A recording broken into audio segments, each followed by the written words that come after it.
Alô, gente! Começando mais um podcast aqui pela X-Play TV, Mês da Mulher. Então a gente está recebendo aqui mulheres, com certeza, no nosso Alô, gente, para a gente trazer um pouquinho de inspiração, para trazer um pouquinho de amor, de história. Nós convidamos aqui Paula Iores, vice-prefeita de Caxias do Sul. Seja muito bem-vinda aqui no nosso Alô, gente, da X-Play TV. Nossa, eu fiquei muito feliz com o convite, honrada com o convite, né? No Mês da Mulher, a gente está aqui batendo um papo, representando as mulheres, né? Ocupando, acho que uma função bem importante na cidade. Então, gratidão pelo convite, pela sensibilidade, pelo reconhecimento de vocês e também pela oportunidade, né? De um tema que a gente não pode cansar de falar, né? E para esse bate-papo, a gente recebe também a nossa coordenadora de conteúdos da X-Play TV, a denominada prof de quase todos, né? A professora Marliva Gonçalves. Também seja muito bem-vinda. Obrigada, Portela. Prazer, Paula, te ter conosco hoje aqui. Por teu intermédio, vamos fazer a homenagem da X-Play TV para todas as mulheres, não só de Caxias, né? Para todas assim que nos rodeiam, com as quais a gente tem contato, que a gente deseja que tenham sucesso, com aquela sororidade. Então, muito, muito bem-vinda, Paula. Muito obrigada. Ótimo. Grande pauta. Prazer em te conhecer, Marliva. Prazer também. E é um baita título, né? Prof de todos, olha, que bacana. Quase. De muitos, de né? muitos, né? Mas vamos começar então com a Paula Iores. Paula, onde que nasceu a Paula Iores? Caxias do Sul. Em qual bairro que é? São Pellegrino, na rua Olavo Bilac. E é muito interessante, meus pais ainda moram ali. A minha mãe nasceu ali, né? Então a gente tem uma raiz bem forte na Olavo Bilac. Amo esse bairro, né? Aqui pertinho. E a minha mãe e meu pai começaram a namorar nesta rua, porque o meu pai, ali onde tem hoje o pátio da estação, era todo o complexo de vinícolas, né? Uhum. E quando meu pai veio de Antônio Prado para morar em Caxias, ele morou ali na esquina, que hoje é um prédio, mas era uma pensão casar, aquele casarão que incendiou, né? Sim. Então meu pai veio para Caxias, morava ali, ia trabalhar na vinícola e paquerava minha mãe. E deu certo. Deu certo, né? Já tem 62 anos de casados. E lindo, moram ali. Então, a gente tem uma raiz muito forte. Tens irmãos? Sim. Quantos? Somos 4 irmãos. Eu sou a mais velha. Aí tenho a minha segunda irmã, a Rosana, o Marcos e o Lauro. E dessa infância ali em São Pellegrino, quais são as memórias marcantes? Alguma história assim que volta às vezes na tua memória daquele tempo? Da Paulinha? A gente brincava muito, né? Na rua, a Olavo Bilac hoje é uma rua super movimentada e no nosso tempo não era, porque todo o movimento a Rio Branco eram 2 vias. Então a rua Olavo Bilac, os meus irmãos, meus primos, que todos ali morávamos, né? Os vizinhos, eles botavam 2 tijolos assim bem na frente da casa da minha mãe hoje e 2 mais à frente da família Limarzotto, Mazotti, e jogavam futebol, né? Então, era uma rua muito tranquila. Lembro disso, assim, gosto muito. É uma característica de ser esse bairro cidade, né? Então, nós fazíamos tudo a pé, né? Até mesmo eu, durante um pouquinho mais, quando eu fazia faculdade, eu vinha até um ponto, assim, de ônibus, depois vinha caminhando. Então, essa característica, assim, de vida de cidade, de morar num lugar bom, tranquilo. Tenho as melhores lembranças dali. De brincar na rua, de brincar a gente, quando brincava de baleia, né? Que chama... A rua era o lugar onde podiam pegar. E a calçada era um lugar onde era o bando, né? Onde não pegava. Então, as melhores lembranças, assim, de amizade, de primo, de botar durex nas campainhas e sair correndo. Mas olha só, que legal. É verdade, isso aí a gente faz. Fazia, Marliva? Fazia. Ai, os mais corajosos. Então, vou aproveitar essa palavra, coragem, né? Porque eu depois que eu tive meus filhos, eu fiquei com uma teoria. que as pessoas não mudam muito. A gente já vê desde pequenininho para que lado que vai indo a pessoa, o tipo de personalidade. E aí na tua juventude, assim, ali, adolescência, no bairro, né? Quais as características que agora, olhando para trás, você já via de si mesma e que depois elas só foram, né, sendo complementadas, despertando, se tornando mais complexas? Responsabilidade, né? Filha mais velha. Quando nós recebíamos as visitas dos tios que moravam fora, meus irmãos não queriam saber. Meu pai, Paula, tem que ir lá cumprimentar os tios, né? Então, é a mais velha. Na escola, os meus irmãos, eu tenho uma irmã que ela era muito falante na escola, gasguita, assim. Não parece irmã da Paula, né? Então, sempre eu era colocada como a CDF, né? Essa brincadeira toda que eu falei agora, eu não era diretamente envolvida. Aliás, quando algum vizinho brigava, né, eu tinha que ir lá dar explicação. Na sala de aula, representante de classe, né? Desde sempre. Então, também, quando tinha uns colegas briguentos, eu tinha que ir na direção da explicação. Qual que era a escola? Eu estudei até, no caso, o ensino fundamental todo no Pena de Moraes. Depois eu fui para o Cristóvão. E nas duas, representante de classe. Também estudei no Cristóvão. Fiz o ensino médio, né? Que na época a gente chamava de... Mas eu não sei. Não, era mais ginásio. Segundo grau. Segundo grau, é. Só. Então, Marliva e Portela, assim, essa coisa da responsabilidade, assim. Me lembro que na faculdade, eu fiz psicologia, né? As gurias estavam fazendo uns comentários de gurias, isso é fofoca. Elas, ai, Paula, para! Deixa a gente se divertir. Eu sempre fui de fazer o que é certo, de fazer o que é responsável. E é muito que eu faço, assim, é uma característica bem marcante minha. Levando a vida a sério. Sempre. O Rogério, meu marido, disse, tu não teve infância. Acho que eu não tive mesmo. E aí passou a infância, adolescência. Como é que foi a chegada na academia, se descobrindo profissionalmente? Então, normalmente, até essa coisa é uma coisa que recentemente numa entrevista eu falei às pessoas, porque, né, como veio a escolha para psicologia. E é uma outra característica forte minha, assim, de toda a vida. Que as coisas meio que acontecem comigo. Não é um planejamento, né? Acontecem e eu encaro. E a própria decisão de ir para psicologia foi um dia. Eu estava em Porto Alegre com uma grande amiga. Nós estávamos andando de ônibus e eu não sabia ainda o que eu ia fazer na faculdade. Tinha acabado o ensino médio. E ela me disse, por que tu não faz psicologia? E eu falei, pá, uma boa.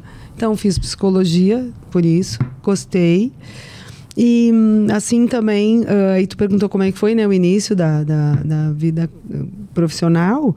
Eu me identifiquei muito com a psicologia institucional, não com a clínica. Nunca pensei em ter consultório, em fazer diagnóstico e tal. Todos os estágios eu gostei dos institucionais. Então, na escola, tratando da estrutura da escola, né, de funcionamento de sala de professor, né, mesma coisa na indústria, porque a gente fazia 4 estágios, na área industrial, na comunitária, na escolar e na clínica. E eu me identifiquei muito na instituição. E eu acabei indo para empresa. Eu sempre fui psicóloga organizacional, né? E também, né, dentro dessa linha do acontece, eu estava na praia de férias e uma professora me ligou dizendo, Paula, ela trabalhava na Frasle, nós estamos com uma vaga para a área de psicologia e nós pensamos em ti. Ela tinha me conhecido no curso. Eu falei, E ela disse, onde é que tu tá? Nós queríamos. Daí eu falei, eu tô na praia. Ela, eu também. E daí a gente fez a entrevista no camping, né? Que ela estava acampando e eu comecei. Eu acabei a faculdade em dezembro de 85. A formatura foi em janeiro. Em março eu estava trabalhando na Frasle, assim. Dessa forma também, né? Então foi dessa forma, assim, sem muito planejamento, mas foi indo para o caminho que eu tinha me percebido, né? E assim, foi também da minha trajetória. Eu entro nas organizações assim como psicóloga e viro gestão institucional, né? Então, na Frasle aconteceu isso também. Eu entrei, foi muito pouco tempo a figura de psicologia. Logo, eu Fui a liderança no setor de contratação, daí de desenvolvimento de pessoas. Depois fui para a gestão. E mesmo aconteceu, trabalhei 10 anos na Fras-le, passamos por toda aquela a vinda, né? Caxias foi pioneira no PGQP, Programa Gaúcho Sim. da Qualidade, e Fras-le foi exemplo. Então, aquela união entre qualidade e recursos humanos para a gente, de fato, construir a gestão da mudança, né? Foi importantíssimo. E depois eu trabalhei anos, a gente tem uma empresa de consultoria, muito na formação de pessoas, desenvolvimento de liderança. E na saúde eu entrei da mesma forma. Eu entrei no Círculo, que eu trabalhei 13 anos, como psicóloga. Em seguida assumi recursos humanos e depois dirigi o hospital. Então, bastante na gestão sempre. Me parece que é uma linha sem muitos desvios. E que ela se mostra desde cedo como a minha teoria. Eu vou publicar essa teoria. Tá certo, viu? Né? As características da pessoa descobertas e trabalhadas desde cedo e com oportunidades, né?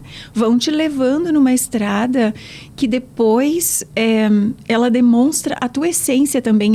São lugares onde você pode exercitar a tua essência, me parece. E isso também dá segurança à pessoa. Acho que ela fica mais, né, empoderada. Fala um pouquinho sobre isso. Sim, eu lembro que desde assim, então o primeiro emprego, assim, né, depois de formada, eu já cheguei assim com essa contribuição e um reconhecimento bem rápido, sabe? Eu fiquei 2 meses, eu acho, como psicóloga, em seguida assumi a gestão. E lembro dos elogios, dos reconhecimentos pela postura, né? E é engraçado, assim, até que... Agora o Márcio Serafini vou dar um salto agora, tá trabalhando com a gente, né? Foi meu aluno. Teu aluno. Foi. E quando lançou, foi pro jornal, né? Que eu ia entrar na política. E aí ele comentou, a gente comentou isso essa semana. Ele disse que alguém no jornal disse: que decepção nela entrar na política. Ele disse: por quê? Não pode uma pessoa do bem entrar na política? E ele escreveu sobre isso. Foi lá quando eu estava recém me filiando, bem no início, né? E aí, essa pessoa que foi meu chefe na Fras-le, lá em 86, mandou um texto para o jornal falando de mim, das minhas características. Que bacana. Achei significativo. Olha só, viu só? Dentro disso, né? Muito bem. Que época que foi essa, desse início? Na política? 2014. Faz um bom tempo. Sim. Nessa caminhada, né? Vamos voltar um pouquinho para trás, né? Só para a gente entender. Nessa caminhada de liderança. E aí, por isso que a gente também está falando do mês da mulher. Quais foram os teus desafios enquanto uma líder mulher para ocupar o teu espaço? Conte aí, de repente, os desafios que tu teve que ter tomadas de decisão para dizer: não, é isso que eu quero e é isso que eu vou lutar, e vou lutar contra preconceito, contra dificuldades. Como é que foi? Olha só, eu tive, aí eu volto bem para lá atrás, né? Eu falei para vocês, nós somos 4 irmãos. Nós sempre tivemos em casa uma educação que os 4 participaram de tudo. O meu irmão terceiro, né, mas o mais velho de 2 meninos, lavava a louça. Enquanto eu fazia uma coisa, minha irmã fazia outra. E o Marcão, ele lavava a louça. Ele subia numa lata para lavar a louça. Então, eu vim de uma criação apesar de ser de família italiana, de saber que existia... o meu avô era uma figura forte, mas a minha avó era mais ainda. E ela dizia, quando ela via algum conflito e meu avô tentava, ela dizia: Rico, ela batia no braço dele: calma, fica quieto. Entende? Eu não convivi em ambiente que a mulher, apesar de assim, eu tenho que ser...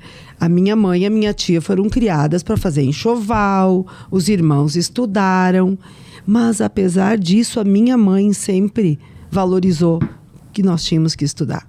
Eu tenho pessoas, amigas da minha idade, que a mãe delas dizia: mulher não precisa estudar. Eu não, a minha mãe dizia: até os 18, nada de trabalhar, só estudar. A minha mãe sempre disse isso, apesar de ter sido uma mulher criada num ambiente que naquele tempo elas duas ganharam a máquina de costura e tinham que fazer enxoval e ajudar em casa, e estudaram um pouco. Os irmãos que estudaram mais. Mas assim, eu quero dizer, eu não tive essa influência, eu acho um privilégio, né? Hoje o meu pai cuida da minha mãe. A minha mãe é cadeirante, e todas as manhãs eu vou na minha casa, tiro ela da cama, meu irmão vai botar de noite. E o meu pai já tá com o café pronto e o mamão cortado para ela. Que legal.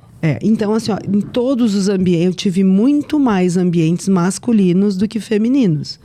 Eu trabalhei 10 anos na Fras-le, que a indústria é bastante um ambiente masculino. Eu assumi posições sempre tranquilamente, eu não vivi isso, sabe?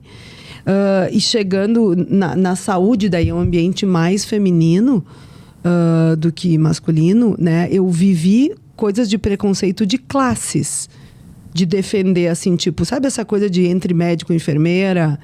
Sabe, coisas de... Porque tem problemas políticos em todos os ramos, né? Então, eu banquei coisas de, não, aqui não é assim, sabe? Então, eu sempre ocupei espaço, né? Teve um determinado momento, assim, no bloco cirúrgico, de um médico que foi muito mal educado com as enfermeiras. Teve muitos episódios para contar na saúde. Eu enfrentei todos e fui ver quem estava certo, quem estava errado, não aceitei. Então, é o tipo de briga que eu já tive que comprar. Nunca por um espaço de disputa por ser mulher, sabe? Na própria política, eu não sei se pelo cenário, porque quando eu me filiei ao PSDB, Caxias estava assim... O PSDB não estava naquele momento com lideranças.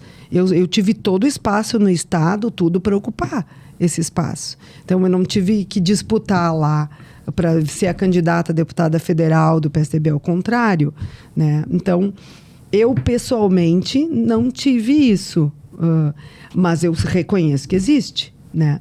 Mas, em razão de ter tido essa trajetória, a contribuição que eu procuro dar e que eu sempre dou é essa, de ocupar espaço, de ajudar as mulheres a se organizarem e perceberem que elas devem ocupar o espaço. E eu gosto mais da posição dessa forma do que a de vítima, sabe? Mas reconheço que existe o machismo, claro, é óbvio, né? Tu não tem como não reconhecer, né? Mas a minha trajetória é essa, então a gente tem que ajudar pela da gente, né? Claro. Com certeza. Eu tenho uma curiosidade. Com certeza, vamos. Muito bem. Então, primeiro que a gente está falando, assim, eu acho algo muito importante sobre a família e o direcionamento que a família, dentro ali mesmo do seio familiar, dá para os seus filhos e filhas. Como é importante mães e pais que tenham um pouco de consciência, né, em relação a isso. Você ser criado de uma maneira não quer dizer que você precise perpetuar. Tá aí a sua mãe, né, que não nos deixa mentir. A minha curiosidade é, sendo assim, quando você viu algumas injustiças, deve ter visto, deve ter presenciado durante sua vida, sua carreira, algumas injustiças ou preconceitos relacionados a gênero, isso deve ter te surpreendido. Puxa, o mundo lá fora é assim, mas dentro da minha casa é diferente. Como que foi? Eu posso imaginar, mas eu gostaria de ouvir alguma história tua ou experiência e como que você talvez tenha tido uma influência positiva ou intermediado alguma situação assim. Porque também fiquei imaginando na tua carreira, na Fras-le, na saúde, na educação, como deve ter sido aquela pessoa mais diplomática, né, para intermediar situações de conflito e tal, que era o que fazia desde a infância, adolescência, dar as explicações. Eu não sei também se essas situações que eu estou descrevendo chegaram até ti. É uma suposição, mas eu gostaria de te ouvir. Eu fiquei lembrando assim de coisas que eu já ouvi no sentido, por exemplo, na Fras-le ainda, né? Tu sim é uma psicóloga que que, sabe, tipo, gostavam do jeito, não é aquela psicóloga teórica de gabinete e tal. Então, as pessoas não gostam de muita teoria, então eu acho que eu tenho uma forma sempre muito, já teve gente que perguntou pro meu marido, como é que é ser marido de psicóloga? Acho que o pessoal pensa que vai ficar sempre interpretando e tal, né? Ele disse, é normal. Então, eu acho que é um estilo, assim, que eu não faço isso, sabe? Eu fiquei lembrando, assim, momentos da Câmara de Vereadores, né? Tipo assim, de atropelamento, né? Daí, eu não sei se era pelo estilo do outro ou... Né? Eu tinha a minha pauta e aí, quando eu vi atropelado, eu ia lá, não assim, ao vivo, mas conversar com a pessoa direto. Ou então, assim... Não entendi, sabe? Então, é que eu não levo que seja pelo gênero. Eu levo que seja por um desrespeito ou por uma tremenda vaidade alheia, né? Eu não levo para isso. Já percebi, agora chegou essa vereadora, a Câmara vai ficar mais bonitinha, não comigo, com outra vereadora. Falei, nossa, que pobreza um comentário como esse, sabe? Mas assim, eu sempre procuro dar os meus mais direto, não fazer disso um campo de batalha. E assim buscar, sabe, aumentar o conflito com isso ou né, buscar holofotes dessa forma, né? Eu tava não sei se eu respondi, mas... Respondeu, sim. Respondeu.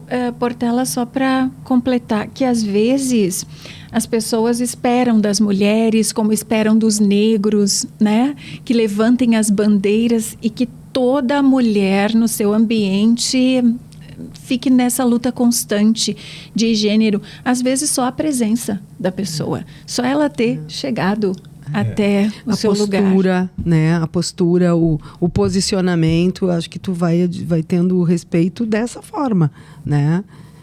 E isso que tu comentou, assim, né, do ambiente familiar, eu acho que é o ponto marcante para a gente poder, né, enfrentar esse problema que a gente tem hoje, né? Agora dando um salto bem de momento atual de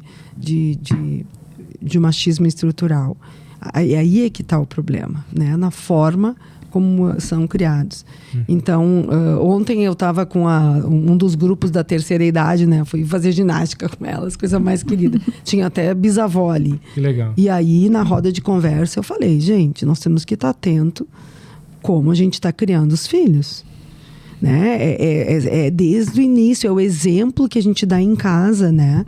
Então, isso é o grande diferencial. Porque o machismo, ele é estrutural e a gente nem percebe, porque tu bota o papel do homem, o papel da mulher, né? O menino não pode chorar, o menino não diz, é a menina que cuida de criança, é a menina, né? Então, aí é um ponto que eu vejo como fundamental. O meu pai sempre fala com muita afetividade da minha avó, né? E eles eram 4 meninos. Então, isso... né, facilita, porque quando tu tem menino e menina, talvez tu possa ter a opção de diferenciar, mas se tu tem só meninos, e assim, a afetividade que ele fala da mãe, a admiração que ele fala da mãe, e ele sempre falou a palavra respeito dentro da minha casa, sempre, sempre, sempre. Então, tem a ver, né, com... Então, acho que isso é uma coisa que eu achei importante a gente falar. Frisar. Um ponto de admiração da comunidade é a luta que tu tens contra a violência. Tu foste vítima, né? E conseguiu dar um exemplo fantástico. E eu acredito que isso também foi o que te motivou a vir para a política, colaborar nesse sentido.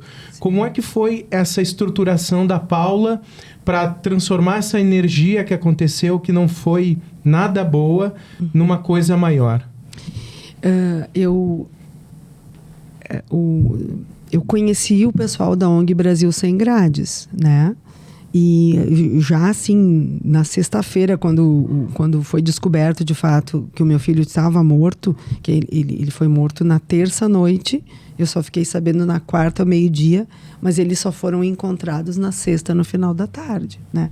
Então, estava na minha casa uma pessoa que tinha tido contato com uma grande campanha da ONG Brasil Sem Grades, que era o Francisco.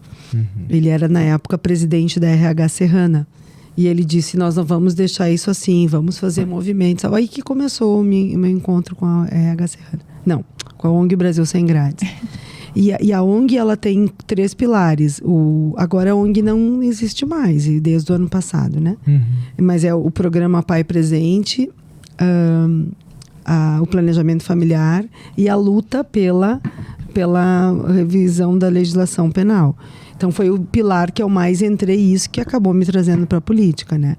Então, eu vejo sempre, assim, dentro desse aspecto do que é pedagógico, né? O direito penal, ele não existe para penalizar as pessoas, né? A pena existe para te não fazer aquilo, né? Então, a nossa legislação, ela é muito leniente. Então, eu sempre tive... Eu não quero confundir assim a resposta. Eu acho que tem um aspecto de fé muito forte, de crenças, de valores, né? Porque eu nunca parti naturalmente, eu nunca pensei em me vingar. Nunca pensei. Mesmo antes de conhecer a ONG. Sabe assim, quando eu soube que meu filho estava morto, eu pensei, bom, agora eu sei onde ele está. Porque eu tinha ficado um tempo sem saber onde ele estava. E aí... né? Quem é mãe e pai, imagina, né? Eu acho que nem precisa ser para saber que pior do que a morte é não saber onde está, né? É muito pior. Então, eu disse, agora eu sei onde ele está. E agora, então, nós temos que ficar juntos para enfrentar isso. E, né? Em nenhum momento eu tive a coisa de por que comigo, revoltar com Deus. Nunca tive esse caminho. Talvez seja por uma evolução espiritual. Eu acredito nisso, né? Eu acho que é isso. E no outro ponto, eu também, assim, aí quando eu conheci o pessoal da ONG, eu vi que nós tínhamos que lutar por uma reforma na legislação penal, de forma que não fosse tão leniente, que tu estimulasse, né, como é que a gente disse, não está me vindo a palavra agora, a impunidade... Ela gerasse a violência. Então, tu tem que ser... O exemplo tem que ser educador, em todos os sentidos. Assim como um exemplo de um pai que não... né, tu ensina que não se deve mentir, não mentindo. Né? A gente tem... Tudo tem que ser através do exemplo. E na esfera de país, a legislação tem que ser o exemplo. Ela tem que ser de verdade, né? E a nossa legislação penal, ela é muito antiga, que nem a pena de morte. Não é isso que eu quero falar. É a prisão, o tempo, a pena máxima. 30 anos. 30 anos é um tempo que a expectativa de vida era de 30 anos. Hoje ela é de 75, a média, mas a minha mãe tem 92 e a nossa região é bem maior a média, né, de expectativa. Então, tu não pode ter penas...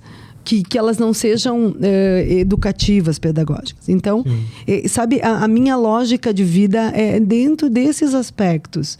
A gente não tem que achar culpado para as coisas. Eu sempre fiz parte das pessoas que ajudaram a resolver os problemas, né? E não a só falar ou só criticar. E isso é o meu maior desgaste, é o que me frustra muito hoje. E na política, a diferença do privado para a política a maior de todas é essa, né? O público, eu quero dizer, o público. Que tu tem mais gente desconstruindo do que... Não. É o efeito de quem desconstrói é maior do que quem está construindo. Isso é uma frustração que é difícil de lidar. Tem que ter uma imensa resiliência, sabe? Então, como pilares de vida... né? Eu fui enfrentando, e isso eu acho que foi agora voltando, né, Portela, as pessoas dizem que se surpreenderam comigo, que achavam que eu ia buscar a vingança, o caminho da vingança, e eu sempre busquei o caminho da justiça, né? Teve uma vez que saiu tem uma matéria que foi trazida assim, que nunca foi o que eu defendi, e me marcou muito, que eu defendia a redução da maioridade penal, né? Eu nunca defendi isso.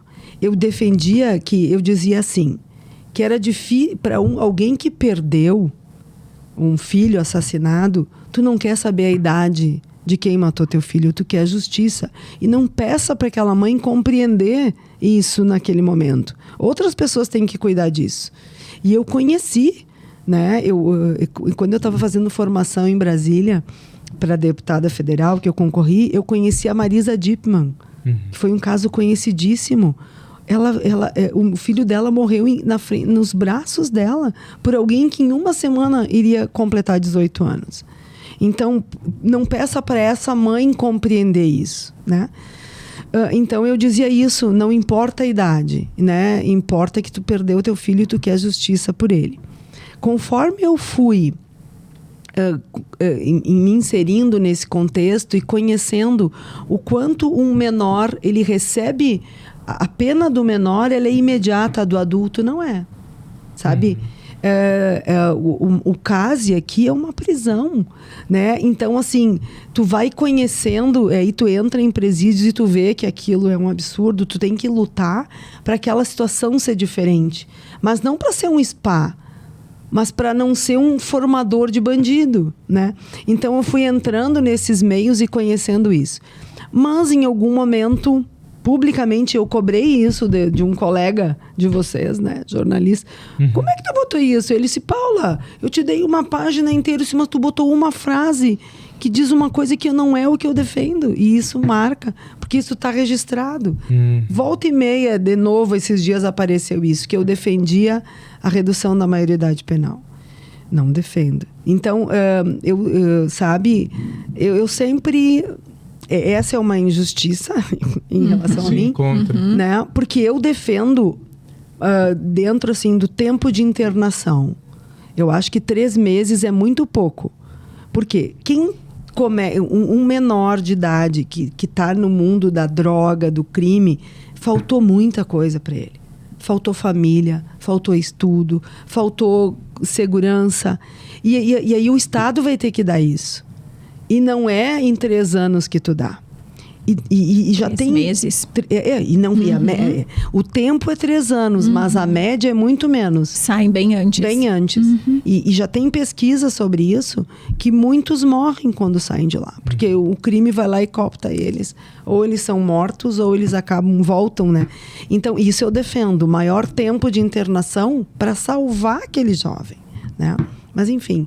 Então, é isso, assim, e eu sei, muita gente me diz isso, que pensa que eu iria buscar o caminho da vingança, o caminho de... Cada um pensa com a sua própria cabeça, né? Enfim. Eu só quero registrar aqui minha profunda admiração, mãe, mulher, política, enfim, né? Para mim, é tudo o mesmo tipo de posicionamento que você teve, assim, a partir da nossa conversa, porque as pessoas sempre têm pelo menos 2 caminhos, né? E você poderia ter escolhido o caminho da vingança ou de simplesmente ficar se vitimizando em casa e transformar a vida da família, que ainda existe, tem outros filhos, tem o marido, tem a mãe que tem que cuidar, tem o pai, os irmãos, enfim, né? Transformar a vida dessa família num inferno. Então, eu quero te dizer assim, profundamente, olho no olho, essa oportunidade. Porque eu, obviamente, né, que já te conhecia e tal, mas nunca tive a oportunidade, assim, de falar para ti dessa profunda admiração. Não sei se eu conseguiria. Muitas vezes eu pensei a respeito, te acompanhando. Então, assim, ó, do meu coração, do fundo, assim, muita, muita admiração. Parabéns por esse posicionamento que eu vejo que é muito consistente também. E para as pessoas que dizem, eu achei que você ia escolher o outro caminho, talvez não tenham ouvido tuas histórias, porque se a gente ouve a história que Portela foi te conduzindo na infância e tal, a gente não consegue pensar naquela menina, naquela adolescente que ia resolver os conflitos buscando vingança.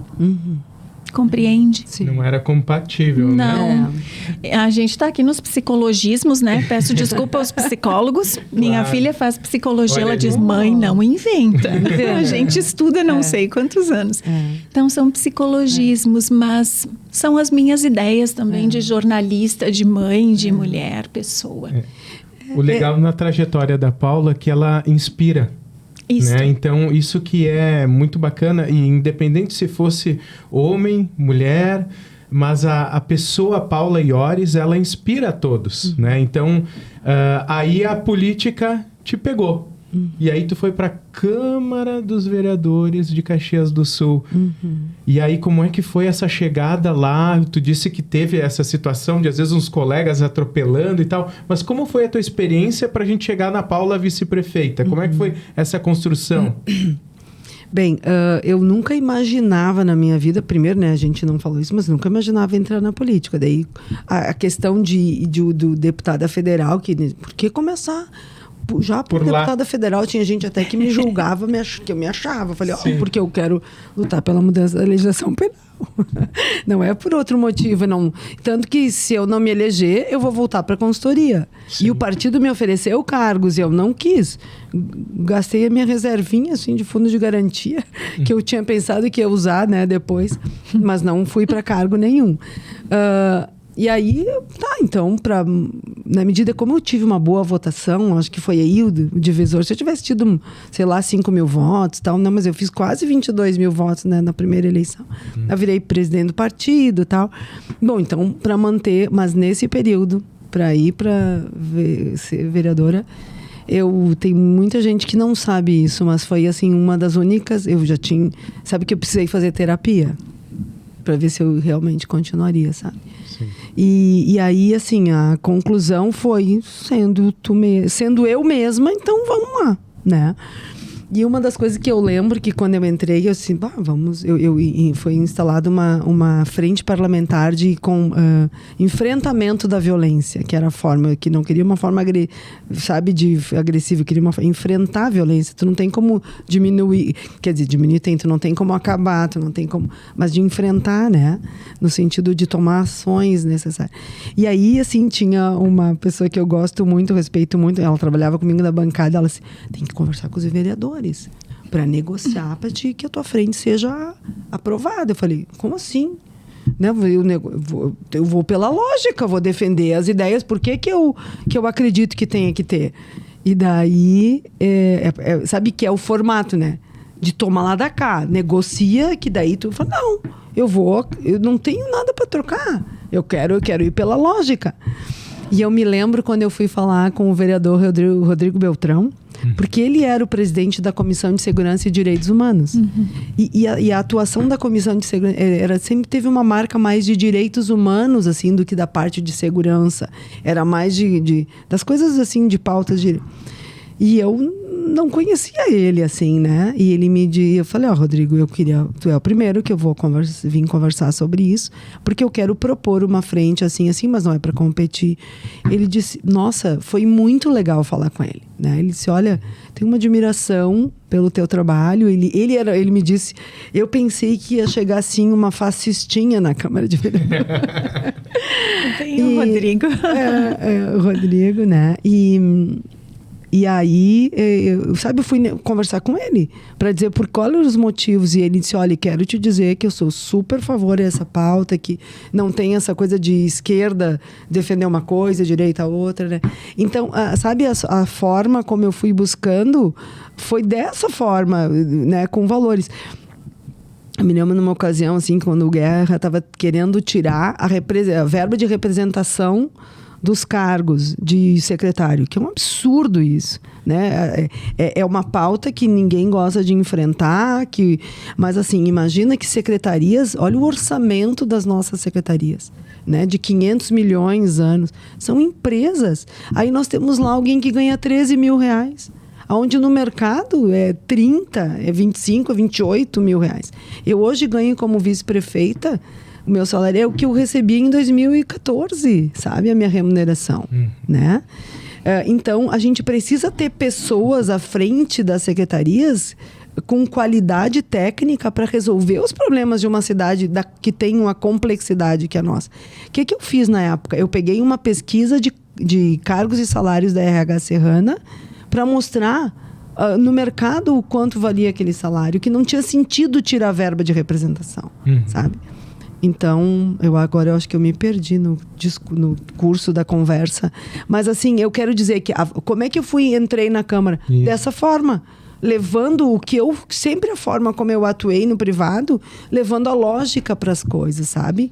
Eu acho que sim, voltei, era isso que eu queria saber, né? Eu ia dizer, se perdeu, mas se achou. Mas era esse, sabe? Esse caminho. Aí, assim, eu tive muito pouco projeto de lei. Muito, porque eu acho que Caxias já tinha lei demais.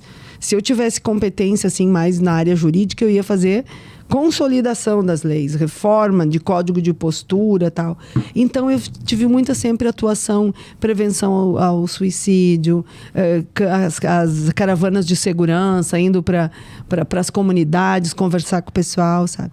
Então, eu sempre tive uma atuação bem mais de atuação do que de parlamento, de fala, né? Mais prática e objetiva. Sim. E a oportunidade de ser uma candidata a vice-prefeita e depois chegou ao posto de vice-prefeita. Imaginava? Tem que falar que fui vereadora mais votada também. Também, tem que enaltecer. E que também isso foi um pré-requisito, acredito, dessa caminhada, né, Paula? Para ser vice? Para ser vice. Ajudou. Acho que é isso. Ter tido uma boa votação. Que tem o reconhecimento, né? Eu não tinha pensado em ir pro... Eu não sabia o que eu ia fazer depois do mandato de vereadora, né? Eu nunca sei muito, assim, né? E aí o Adiló me convidou. Tinha, assim, pessoas já que comentavam, assim, comigo, né? Agora tem que... O partido queria que eu fosse a prefeita. Eu falei, não, imagina, não conheço nada do serviço público, né? Não tenho experiência para isso. Então, eu não tinha essa ideia. As mulheres da cidade, sim, queriam. As mulheres do partido não me perdoavam por não querer. Eu era presidente do PSDB, minha mulher do Estado. Mas eu sempre disse que a minha responsabilidade é muito maior que a minha vaidade, né? E a gente não pode, na política, entrar nessa... O Fernando Henrique tem um livro que é Cartas para um Jovem Político. E ele diz que quem entra na política tem que ser pelo bem coletivo. Tem que ser, né? E não por vaidade. E eu concordo com isso. Então, tinha, assim, umas brincadeirinhas, assim, né? De ter parceria com o PTB e tal. O Estado já tinha e tal. E quando a Adiló me convidou, eu falei, Adiló, acho que a gente tem que se conhecer. A gente tem que conversar. A gente tem que ver no que tu acredita, no que eu acredito. E aí a gente, pois é, o que tu pensa, por exemplo, sobre parceria público-privada? O que tu pensa sobre... Sabe, a gente começou assim. E eu comecei a refletir sobre isso, a ver prós e contras. E assim, o perfil do Adiló, o jeito dele ser, né? A gente foi se conhecendo e eu vi assim... Porque eu sempre disse que eu não queria ser prefeita, mas nenhuma vice-decorativa, né? Que não é do meu perfil também, né? Então, acho que a gente foi se alinhando bem, assim. Teve, assim, durante a campanha ainda, DRs importantes, né? Porque senão tu fala uma coisa e faz outra, né? Sim. Então... foi assim, né? E deu certo. Legal, e tá aí. E para finalizar, né? Que nosso tempo... Já tá meio-dia? Já, incrível, né? Passa correndo Rápido. o tempo. E a conversa tá muito boa, Paula. Mas a gente quer te ouvir sobre o futuro. Embora tu já disse, eu não sei para onde eu vou, não sei. Mas o que assim, dentro da tua caminhada, seria um próximo passo? Aquele sonho da deputada federal? Ou, de repente, a prefeita de Caxias do Sul? Ou não, Portela, eu vou para um outro lado? O que tu imagina no momento de hoje? Março de 2023. Eu me identifico com o executivo. Né? Eu já disse assim muitas vezes, agora até mesmo nessa eleição anterior ali o governador gostaria que eu tivesse concorrido. Eu falei, não, eu tenho compromisso de ser vice-prefeita e eu sei que eu tenho importância ali, né? E é o meu... aí até conversei bastante com a Marisol, eu sou, né, incentivei muito, assim, então eu se prefeito, Eduardo, eu tenho alguém para ir boa, e tanto que ela fez bastante votos, né? Sim. Quase. Sim. Então, eu me identifico com... Não imagino, assim... A gente nunca pode dizer não, né? Mas, assim, eu me identifico muito com o executivo. Agora, né? Não estou pensando sobre isso, assim. Eu não sei se vocês... Eu escrevi um livro, né? Recentemente. E o que eu tenho de certeza nos próximos anos é que eu quero morar na praia. Né? Quando eu tenho uma casa onde eu, né, apesar de momentos difíceis, às vezes, assim, nessa trajetória ali, enquanto eu saí do meu trabalho no hospital e fiquei sem, né, eu fiquei com os momentos financeiros, eu não parei de pagar minha prestação, né, no financiamento da casa, porque é um plano de vida, né? Eu gostei de escrever, talvez continue escrevendo, né? Legal. É uma ideia, ainda não... Fiz alguns 2 rascunhos, assim, rápidos de possíveis segundo livro ou terceiro. Mas isso eu tenho como, assim, como um plano. E eu nunca faço nem esse tipo de plano, né? Então, isso é o que eu tenho. Mas, assim, sabe, na política eu não sei. E que praia que vai te receber, então, no futuro? Shangri-La. Ó, que legal, né? Show de bola. Posso? Por isso que eu fiz movimento outro dia em frente à prefeitura. Ah, olha ali, ó, viu? Tá explicado. Não tudo. deixei ninguém saber que eu era vice-prefeita aqui. Porque eles querem o plano de mudar o plano diretor de Shangri-La, botar prédio lá, assim, nem pensar. Ela não Tem a muda, característica, é isso aí, não. É a Paulinha, lá da Olavo Bilac, que chega aqui. Que legal, Paula, poder te receber, né? Num momento tão importante que a gente tem um espaço para trazer lideranças e principalmente pessoas que inspiram no mês da mulher, né? Então, a gente quer te agradecer do fundo do coração, dizer que essa casa também é tua casa, para a gente poder bater outros papos em outros momentos. Conte com a gente também. Ai, muito obrigada. Eu adorei conversar com vocês, te conhecer mais de perto, né? O Portela, a gente já se fazia entrevista na cama, lindo, tudo, né, Portela? Mas é isso, né? A gente está aqui para melhorar o mundo, né? E cada um, acho que essa é a luta, sabe? Que as pessoas se deem conta disso, né? Que a gente precisa se ajudar, né? Se ajudar, que a caminhada é desafiadora, né? Obrigada, Paula. E muito, muito prazer. Igualmente. E você que nos acompanhou já sabe, deixa lá a sua curtida, comentário e compartilha com o maior número aí de pessoas, que foi um grande bate-papo. E para você, mulher, o nosso todo carinho e amor. Muito obrigado por você fazer parte da nossa vida, porque o que seriam os homens sem as mulheres? Então vocês merecem com certeza todo o nosso amor e carinho. Um abraço a todos e até a próxima.